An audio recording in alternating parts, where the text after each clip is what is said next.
Bonjour chers téléspectateurs de Debout Congolais News. Merci de nous suivre pour des informations en temps réel sur la situation sécuritaire au Nord Kivu et les événements qui marquent l'actualité de notre pays.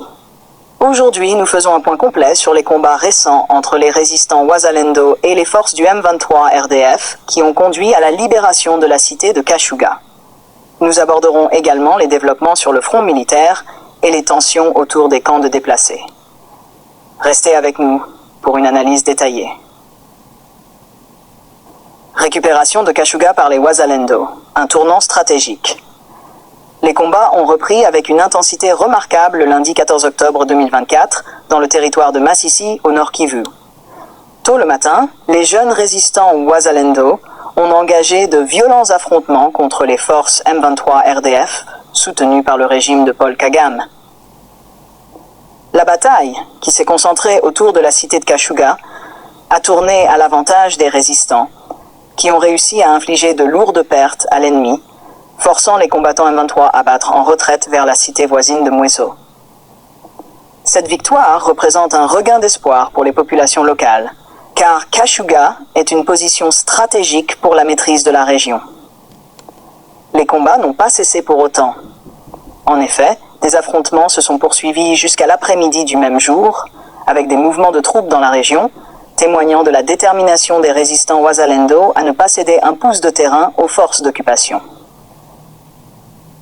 Les M23 RDF, surpris par la résistance acharnée, se retrouvent pris au piège, subissant une pression intense. Cet événement marque une avancée significative pour la résistance locale, soutenue par une population de plus en plus mobilisée. SAC, entre accalmie et tension persistante. La cité de SAC, située à quelques kilomètres des zones de combat, a également été le théâtre de violents échanges de tirs entre le M23 RDF et les résistants Wazalendo. Les hostilités ont débuté vers 17h le lundi 14 octobre, impliquant l'usage d'armes lourdes. Les habitants ont vécu des heures de grande tension, alors que des bombardements sporadiques retentissaient. Cependant, le calme est revenu vers 19h locale, permettant un répit temporaire aux civils restés sur place. Selon des informations en provenance de la région, les affrontements les plus intenses se sont déroulés à Rutobogo, un village stratégique sur l'axe Sake-Mushaki. La colline de Vunano, une position clé sur la route de Kiroche, a également été le lieu de tir nourri entre les forces en présence. Bien que le retour au calme ait été observé le 15 octobre au matin, la situation demeure extrêmement volatile, avec une possible reprise des combats à tout moment. La mobilisation des résistants Wazalendo pour défendre les zones libérées et protéger les civils reste un facteur déterminant dans cette phase des affrontements. Mobilisation populaire pour une reprise des offensives des FARDC. Alors que les résistants Wazalendo mènent la lutte sur le terrain, les habitants de Butembo se sont mobilisés en ce 15 octobre pour exiger des forces armées de la République démocratique du Congo la reprise des offensives contre le M23 RDF.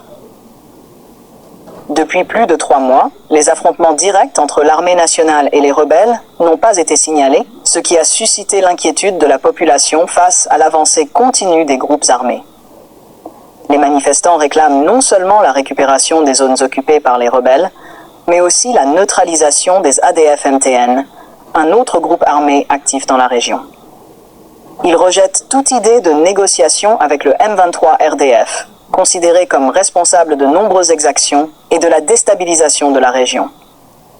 Cette mobilisation montre la détermination des populations locales à obtenir un retour à la paix par la force et à mettre fin à l'occupation des territoires congolais. La justice internationale et la perspective de poursuite contre Paul Kagame.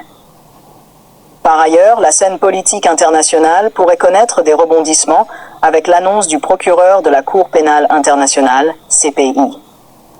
En réponse à la requête de Constant Mutamba, le procureur a déclaré vouloir réactiver les enquêtes sur les crimes commis en République démocratique du Congo, et plus particulièrement dans le Nord Kivu, depuis le 1er janvier 2022. Cette décision pourrait ouvrir la voie à des poursuites contre Paul Kagame, souvent accusé de soutenir les opérations du M23 RDF dans l'est de la RDC. Les populations congolaises, victimes de ces violences, espère que la justice internationale jouera un rôle dans la reconnaissance des souffrances endurées et dans la responsabilisation des auteurs de ces crimes. Cette annonce est accueillie avec espoir, mais aussi avec une certaine prudence, car l'attente de résultats concrets reste grande. Tension au camp de Muja, une situation sociale explosive. Au-delà du champ de bataille, la tension reste vive au sein des camps de déplacés, notamment au camp de Muja, dans le territoire de Nyiragongo. Ce 15 octobre, des manifestations ont éclaté parmi les déplacés, dénonçant les résultats des récentes élections du comité de gestion du camp. L'élection d'un Kumu non déplacé comme président a suscité la colère, jugée injuste par les déplacés, qui estiment que cette situation ne représente pas leurs intérêts. Des témoignages indiquent que certains déplacés, en colère, ont menacé de s'en prendre aux humanitaires présents, dont ceux de l'Organisation internationale pour les migrations, OIM. Cette situation illustre la détérioration des conditions de vie dans les camps de déplacés, où la frustration et le désespoir deviennent de plus en plus palpables, augmentant le risque de nouvelles violences internes. Conclusion et perspectives pour la région. La libération de la cité de Kashuaba par les résistants Wazalendo marque une étape importante dans la lutte pour la libération du Nord Kivu. Cependant, la situation reste tendue et volatile, avec des combats sporadiques et une population locale prise entre le marteau et l'enclume. Les revendications des habitants pour une reprise des offensives par les FARDC montrent une volonté collective de mettre fin à la crise sécuritaire.